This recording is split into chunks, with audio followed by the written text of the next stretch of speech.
Mengapa Bosman sangat getol mengingatkan pemerintah akan jangan berhutang, jangan tergantung pada FDI, juga kurangi ketergantungan impor, serta jangan terpesona dengan sumber daya kekuatan asing di Indonesia? Itu karena cara bernegara yang berbeda, gaya antara Mardigu Nation dengan aliran 7 presiden yang saat ini telah menjabat di Indonesia. Beda itu bukan dosa, beda itu bukan salah loh ya. Beda hanya karena melihat masalahnya beda. Saat ini si Sontoloyo ini melihat dunia akan ada 2 tabrakan besar antara 2 raksasa Tiongkok dan Amerika. Analisa ancaman melihat data. Beda-beda kemampuannya dan beda strateginya. Bisa saja si Bosman salah data. Bisa saja data benar namun ilmu tipis jadi terlihat berbeda. Namun atas nama NKRI wajib kita saling mengingatkan. Hanya sebatas mengingatkan. Apa yang diingatkan? Yang diingatkan adalah sisi yang saat ini tidak digarap rapih. Ini mau kita katakan. Walau kalau bahasa di Indonesia bukan memprotek swasta besar tapi membuat UKM bottom of pyramid yang menyerang ke luar negeri dengan perlindungan negara. Swasta besarnya juga dilindungi, tapi pokoknya yang di luar negeri, negara, tentara ikut main melindungi mereka. Mempengaruhi kebijakan negara lain itu ditarget. ASEAN bakal dimainkan. Swasta Indonesia besar kecil bakal menjadi pahlawan devisa. 14 negara selatan Asia Pasifik pasti kita mainkan, dalam tanda petik ya mainkannya. Ini harus menguntungkan Indonesia.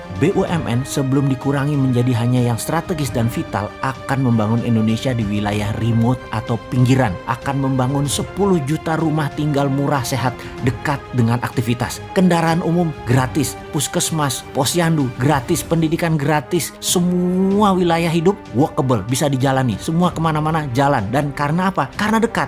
Ini 10 juta rumah dibuat hanya dalam 5 tahun ke depan. Tentunya dengan printing money. Tidak pakai uang asing, tidak pakai tenaga kerja asing, dan tidak pakai produk asing. Pemukiman bukan di kota besar yang dibangun. Karena dengan adanya 5G, kerja bisa di mana saja. Bisnis bisa di mana saja. Jadi yang dibangun adalah di desa dan kota-kota kecil daerah lah. 10 juta rumah ini dibangun dan disebar di seluruh Indonesia. Rumah sehat, air bersih, sampah bersih, dekat dengan sarana keseharian. Konsep MMT kalau dijalankan tuh mengerikan. Namun syaratnya satu, old mind harus zero. Harus tidak ada orang yang old mind yang menjabat. Tidak satu orang pun. Karena new mind harus total mengerjakannya tanpa ada ide-ide bahwa pinjaman hutangan dengan asing itu baik dan benar. Pemahaman seperti ini harus dibungkus, harus dicoret, dipindahkan ke negara lain kalau perlu. Totalitarian pemahaman ekonomi harus diterapkan. Bukan totalitarian politik dan kekuasaan ya. Bukan. Itu mah orang gila jabatan yang berkuasa yang mau totalitarian politik. Gak bantu rakyat itu mah berpikir kalau totalitarian jabatan.